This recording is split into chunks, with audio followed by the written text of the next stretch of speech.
Alors, bonjour, bienvenue à cette session du 30e congrès annuel de la STJO. À situation exceptionnelle, des moyens exceptionnels. Je m'en félicite que la STJO a pu se mettre à niveau pour qu'on puisse réunir un plateau conséquent fait d'experts et d'amis, aussi bien du Maghreb que d'Europe, que de France, que des États-Unis. Et la session qu'on va entamer immédiatement, c'est une session dédiée à l'endométriose. On a 3 éminents conférenciers, le docteur Ouzaher du Maroc, le docteur Émile Daraï de Paris et Gilles Dubernard de Lyon, une ville dont j'ai énormément d'affection et que je connais depuis 30 ans. Alors on va démarrer immédiatement par le docteur Ouzaher qui va nous parler de The New Insight in Endometriosis Pathogenis, les nouvelles avancées de la pathogénie de l'endométriose. À vous, si Ouzaher, et vive le Maroc.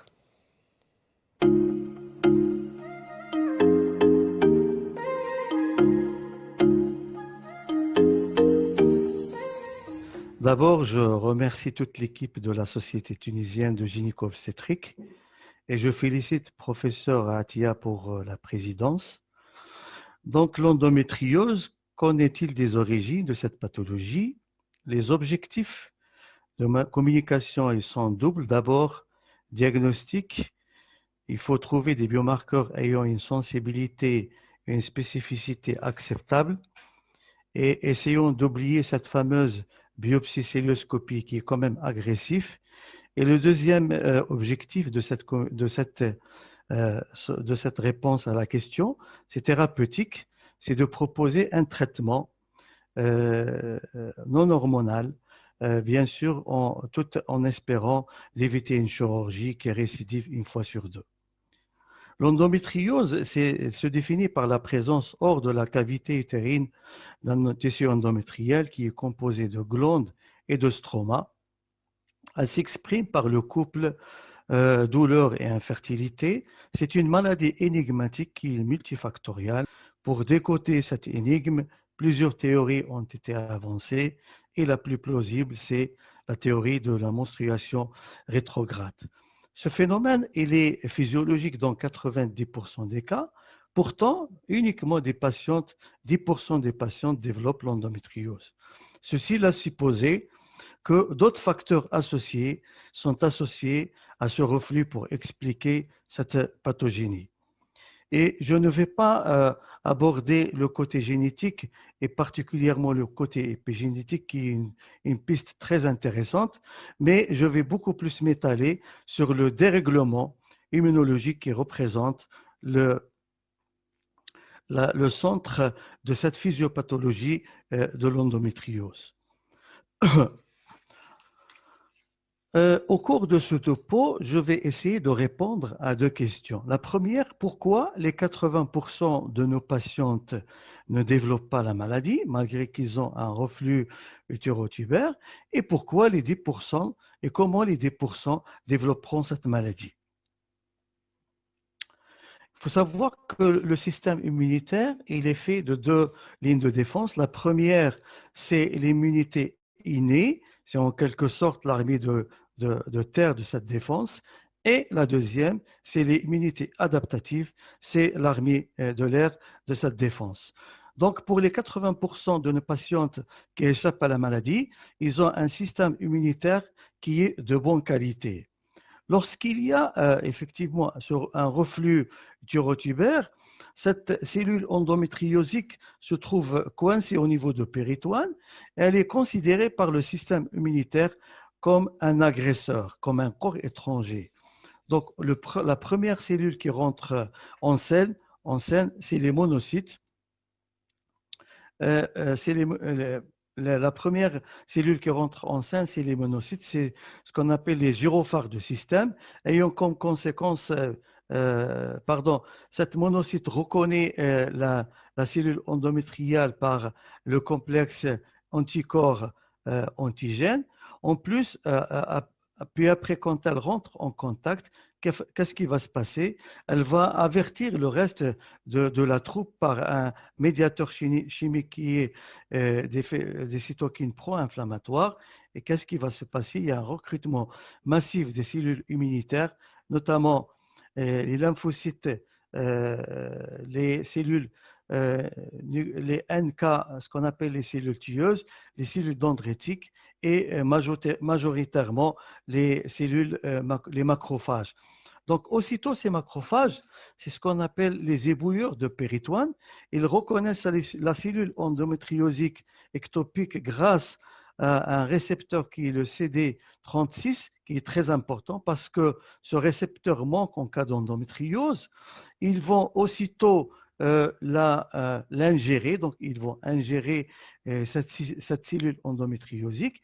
Ils vont la dégrader grâce à une métalloprotéase, la métalloprotéase 9 qui fait défaut en cas d'endométriose, et ils vont l'expulser sous forme d'un antigène soluble qui joue un rôle très très important lors de la défense adaptative. Et quand ce macrophage est dépassé par un influx important de cellules ectopiques, il fait appel à la cellule, les natural killers, les NK. Les NK, ils ont des récepteurs inhibiteurs et des récepteurs activateurs. Ils sont activés quand la proportion de nombre d'activateurs est supérieure à la quantité de nombre inhibiteurs. Et dans ce cas, qu'est-ce qu'ils vont faire? Ils vont sécréter une perforine qui va perforer la membrane plasmatique de la cellule ectopique, et en deuxième partie, la granzyme qui va détruire cette cellule ectopique par apoptose. Et les troisièmes cellules qui peuvent intervenir, c'est la cellule dendritique ou c'est la cellule présentatrice d'antigène.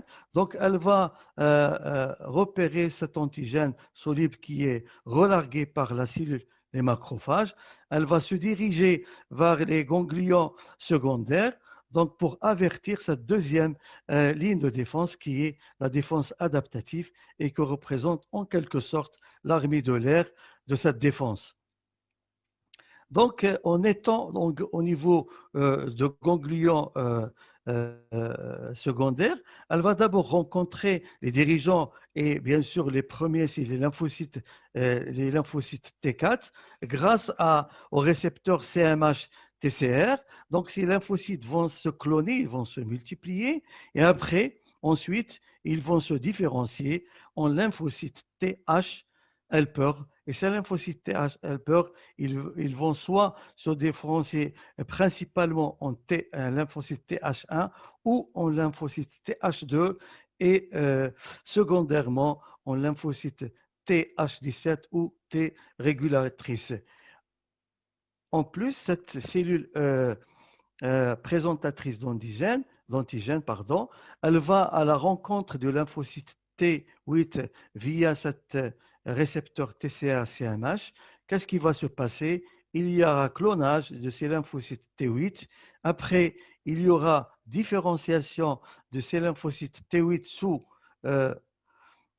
l'action de TH1, donc qui vont donner les lymphocytes cytotoxiques. C'est les fameuses immunités cellulaires. Et cette cellule également, les lymphocytes B, ils peuvent reconnaître directement ces antigènes solubles.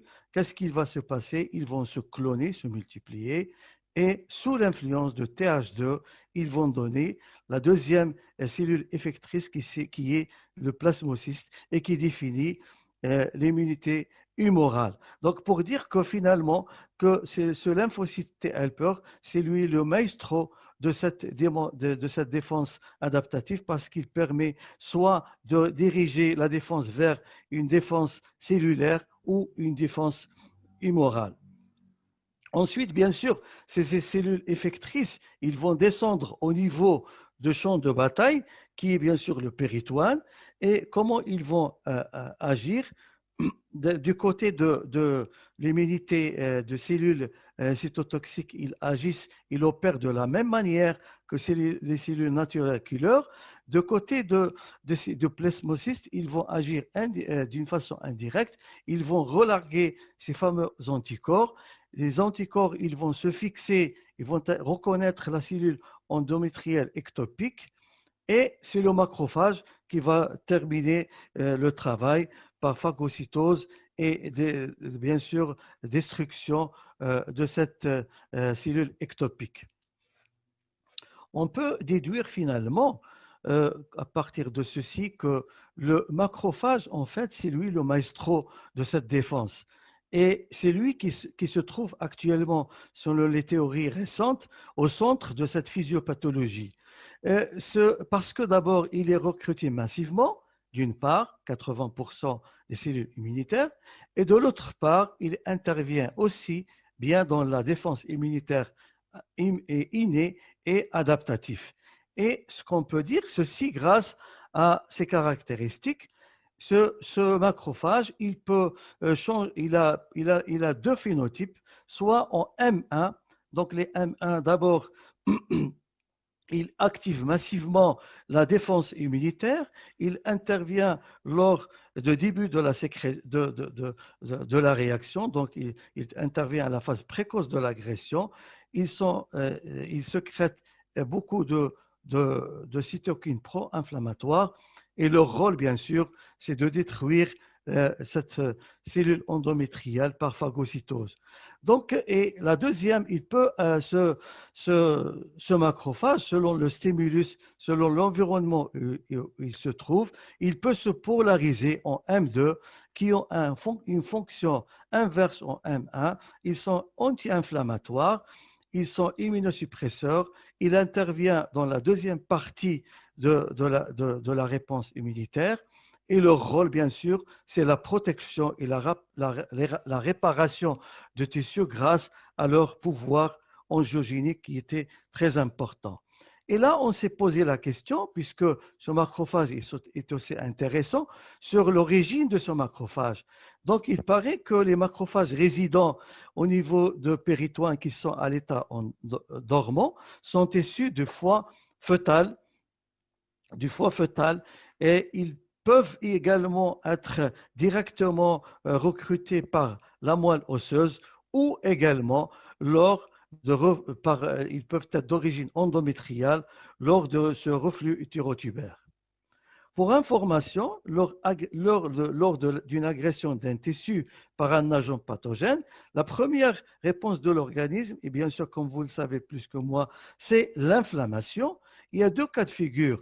Soit cette inflammation est aiguë et totale et régressive et qui va se solder par une régénération ad integrum, et c'est le cas des 80% de nos patientes qui ont un système immunitaire en bonne santé, ou cette inflammation, elle est altérée, ayant comme conséquence la fibrose et le passage à la chronicité.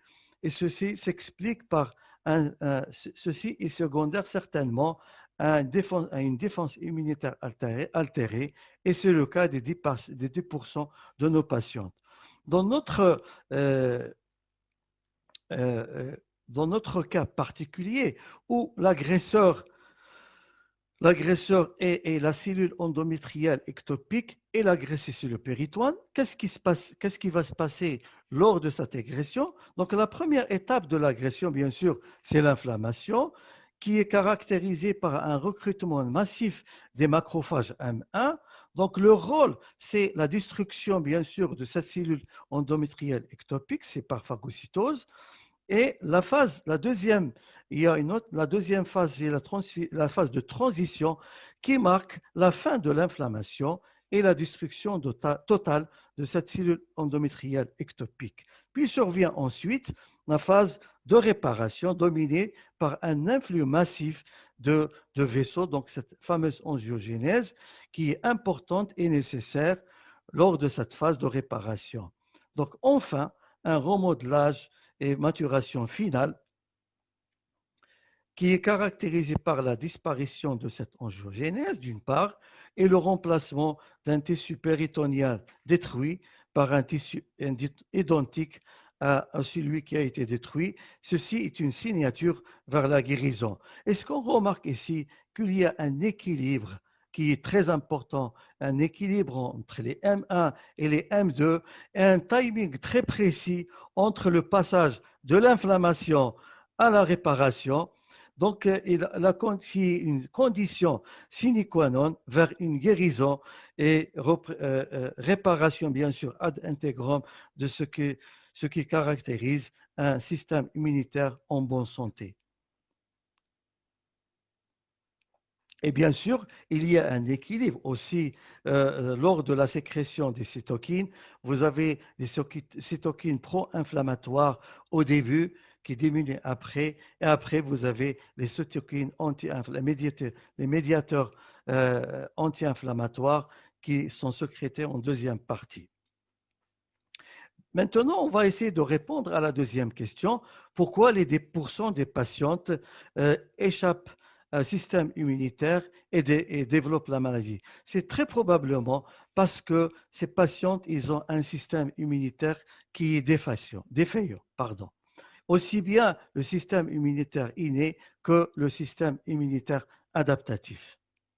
Donc, de la même façon, quand ce système immunitaire est défaillant, qu'est-ce qui va se passer lors de l'agression de l'agression? D'abord, une inflammation, certainement, qui va être caractérisée par les M1 qui vont bien sûr rentrer en scène les premiers. Malheureusement, ces M1, ils présentent une diminution de leur pouvoir phagocytaire. Et donc, ce qui va se passer, donc, il y aura une destruction partielle et non pas totale de cette cellule endométriale ectopique. Qu'est-ce qui va se passer? Une transition, une phase de transition qui est marquée par la non-résolution de l'inflammation et survient après une phase de prolifération qui est dominée par un recrutement massif des macrophages M2 qui sont majoritaires avec un état angiogénique qui est très important, ce qui témoigne de la gravité de l'agressivité. De l'agression. Et ensuite, enfin, le remodelage qui se caractérise cette fois-ci par la non-résolution de l'inflammation, la persistance de cette angiogénèse et le remplacement de tissus détruits par la fibrose. Ceci est la signature vers un état inflammatoire chronique qui témoigne d'une agression continue et ou d'une réparation ou d'un échec de la résolution de l'inflammation. Là, qu'est-ce qui se passe? Il y a un déséquilibre entre les M1 et les M2 au cours de la phase de transition et une asynchronisation entre la phase de transition et de la prolifération, ce qui est synonyme d'un échec de la réparation qui caractérise un système immunitaire déréglé, comme on peut expliquer ceci par la diminution de l'efficacité. Comment on peut expliquer la diminution de l'efficacité de ces cellules immunitaires? Pour les macrophages, on a dit qu'il y a une diminution de la phagocytose parce qu'il y a une hyperexpression des prostaglandines qui vont inhiber ces fameux récepteurs CD36 et qui vont inhiber également les macrophages, les métalloprotéases N9 et qui vont réduire finalement le pouvoir phagocytaire des macrophages. De côté quand même aussi, il y a une diminution de la cytotoxicité des cellules NK parce que les cellules endométriosiques, ils vont sécréter un facteur de TGF-bêta, c'est le trans growth factor qui va agir en parallèle avec l'interleukine 10 sécrété par les macrophages 1 et qui vont bien sûr éliminer cette sécrétion de perforine et de grands enzymes. La défense immunitaire adaptative est aussi touchée parce qu'on a une diminution des cellules TH1 toxiques, on a une diminution également de la cytotoxicité et on a une augmentation des médiateurs pro-inflammatoires. De l'autre côté, la défense immunitaire innée est aussi touchée parce qu'il y a une diminution, il y a une augmentation des anticorps anti-endométriales et une augmentation également de la réponse inflammatoire. Donc là, je passe, ceci explique pourquoi les cellules immunitaires adaptatives sont altérées. Je passe, ce n'est pas important. Je passe aussi. Et pour dire finalement qu'il y a un phénomène, un dérèglement immunitaire et qui va créer un phénomène inflammatoire local médié par une hyper-augmentation de stradiol, par la neuroinflammation et également par une élévation des prostaglandines. Donc ce schéma explique très bien pourquoi on a une augmentation de prostaglandine. Ceci est dû à une hyperactivité de COX-2 qui sont médiées par une hyperostrogénie. Cette inflammation également chronique, elle est due à une hypersécrétion d'œstrogène parce que les récepteurs bêta sont surexprimés dans le cadre de l'endométriose. Et il y a une réponse, il y a également une résistance à la progestérone parce que les récepteurs spécifiques de la progestérone A sont surexprimés. Il y a aussi une production exagérée des fibres nerveuses avec une augmentation des fibres nerveuses, un déséquilibre entre les fibres nerveuses sensitives qui sont pro-inflammatoires, qui ont un effet pro-inflammatoire, et les fibres nerveuses sympathiques qui ont un effet anti-inflammatoire. Donc, on remarque qu'il y a un état pro-inflammatoire qui est très exprimé, ce qui est responsable de la douleur chez nos patientes qui se plaignent bien sûr de l'endométriose. Donc cette cellule endométriale échappée à cet dérèglement immunitaire, elle va créer un état inflammatoire et elle va, et bien sûr, c'est la deuxième étape, elle va échapper également à l'apoptose parce que dans la cellule endométriosique, il y a une augmentation des facteurs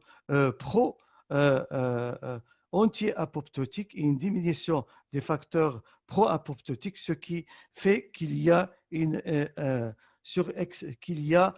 qui permettra bien sûr, bien entendu, la survie à cette cellule endométriosique. Je dirais finalement aussi que cette cellule endométriosique, elle va progresser selon les règles de la maladie métastasique, à savoir l'adhésion, l'invasion et la progression.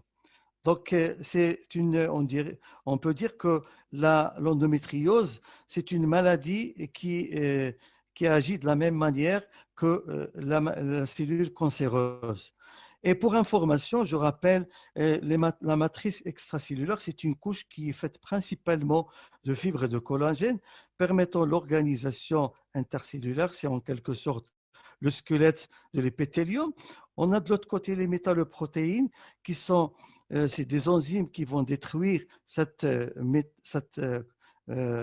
matrice extracellulaire et à l'opposé, vous avez leur inhibiteur, l'inhibiteur de cette métalloprotéase. Dans un endomètre utopique, ce qu'on sait qu'en dehors de l'endométriose, la sécrétion de ces métalloprotéases et leurs inhibiteurs sont en équilibre. Ils sont régulés par des hormones stéroïdiennes. Ils sont corrélés aux oestrogènes et il y a une corrélation positive entre les oestrogènes, les métalloprotéases en phase proliférative. Il y a une corrélation négative entre les métalloprotéases et la progestérone en phase sécrétoire. Par contre, dans une cellule ectopique endométriosique, il y a une surexpression de ces métalloprotéases, notamment les 2, 7, 9 et 11, ainsi une diminution de leurs inhibiteurs, les inhibiteurs de la métalloprotéase. Donc, comme j'ai dit tout à l'heure, cette cellule endométriosique, elle va évoluer selon les règles de la cellule cancéreuse. D'abord, l'adhésion. Donc, cette adhésion, elle représente la première étape de la progression. D'abord, il y a une dégradation. Il y a une dégradation de, pardon, il y a une dégradation de cette matrice extracellulaire par les métalloprotéases. Et cette dégradation est très massive. Et ensuite, l'adhésion de la cellule endométriosique via les intégrines. Les intégrines, ce sont en fait des récepteurs d'adhésion intercellulaire permettant l'interaction entre la cellule endométriosique et la matrice extracellulaire. Et cette intégrine, elle est surexprimée dans le cas de l'endométriose. La deuxième étape, c'est l'invasion. Cette invasion, elle est théoriquement, on a ce qu'on appelle les cadérines, qui sont en fait des protéines qui permettent l'adhésion entre les cellules.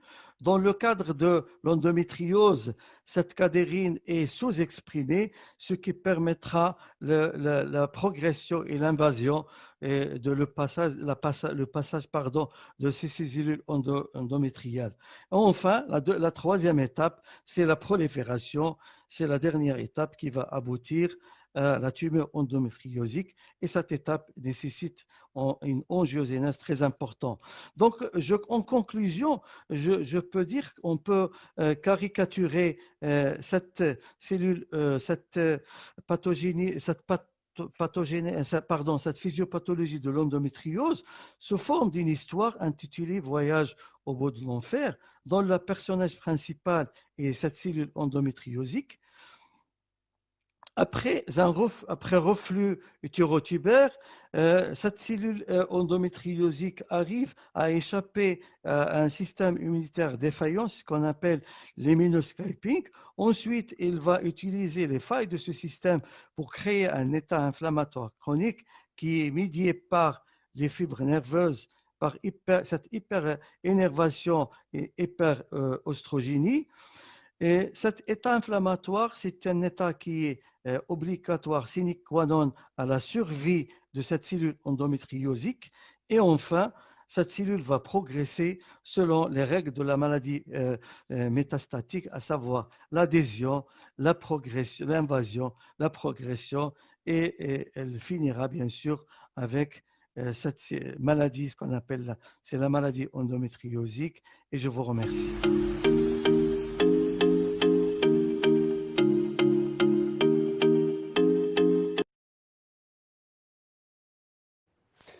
Merci beaucoup, Hamza. Merci beaucoup, Dr. Ouzer. Excellente présentation. J'ai ici des commentaires qui sont super. Je vous félicite pour cette présentation très pédagogique. Merci, excellente exposition. Il n'y a pas de questions. Alors, c'est à moi de poser la question, Hamza. Bon, alors, est-ce que tout ce que tu viens de nous citer là peut aboutir à une quelconque incidence thérapeutique ou médicamenteuse?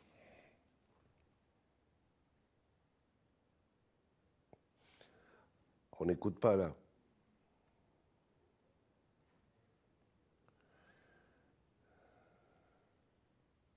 Oui, vous m'écoutez? Oui, là, on écoute.